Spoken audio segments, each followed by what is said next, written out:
Austin Dillon wins his way into the playoffs, and Ryan Blaney points his way into the playoffs, eliminating Martin Truex Jr., who finished with over 200 regular season points, above Austin Dillon in the regular season point standings.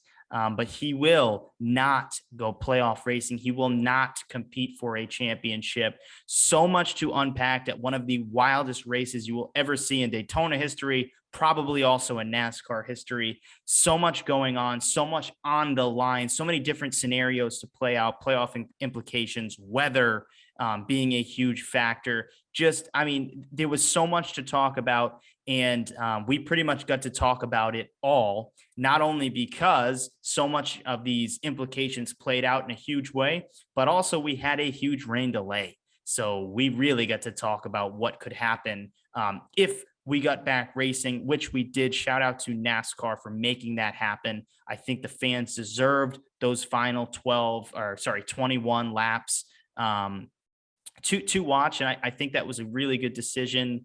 But I think we should get into why this decision had to be made to go back racing. Well, with about 22 laps left in that race, it was raining, and I believe turn 3, it started raining hard, and the drivers reported, "Hey, it's raining. It's raining." They go another lap through, still raining, no grip, and the leaders and the top 6 get into a big wreck, and all hell breaks loose. Everybody behind them gets caught up in it. It looks like maybe Kevin Harvick could slide through, and unfortunately he couldn't. There was a small space where he could try to get through and avoid that. He couldn't, and the man that could was Austin Dillon from 16th up to 1st. That sent us into a long rain delay. And again, I think a lot of people didn't know if we were going to go racing again. Luckily, we did.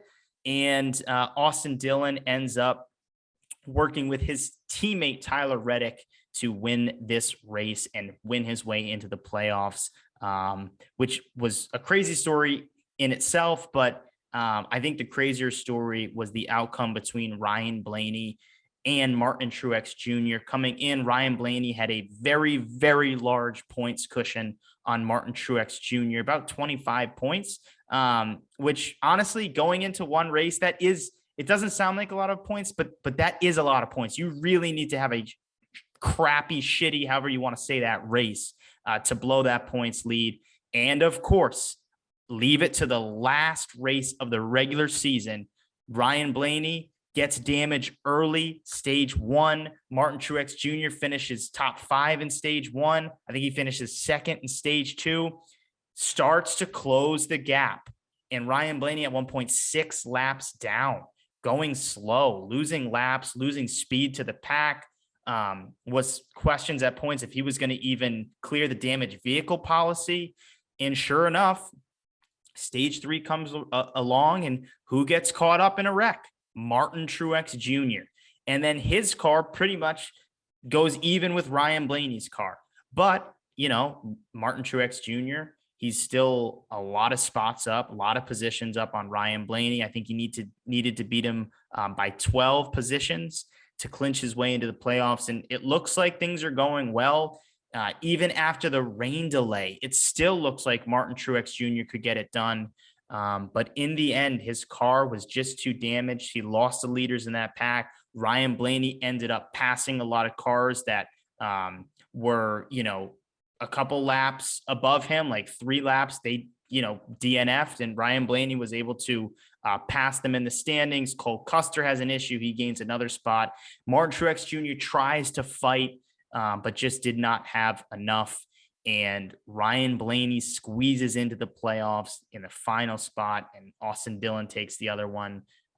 with his win. So, that was just a little race recap, but I think we definitely want to talk about the playoff implications, which, proved to be massive. So, first of all, I don't really feel bad for Martin Truex Jr., as crazy as that sounds. And I love Truex Jr., first ballot Hall of Famer, one of the nicest guys in the garage.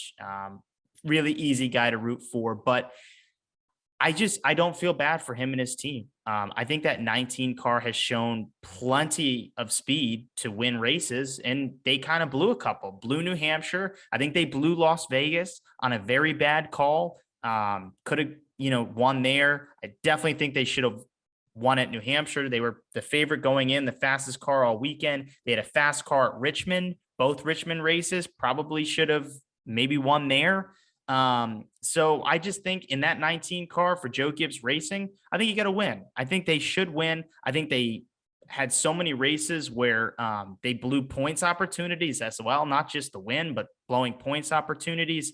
So, it is what it is. I think when you strap on that helmet all the way back at the beginning of the season before the clash, when you agree, hey, I'm going racing this year, you know what you have to do to get into the playoffs. You knew what this car was going to be. They told you that this car was going to make the playing field more even. So in your head, you have to think we need to win to get into the playoffs. I think a lot of drivers, first 10, 12 races, they didn't take that seriously. They thought, it is what it is. We're going to have speed. We're going to run up front.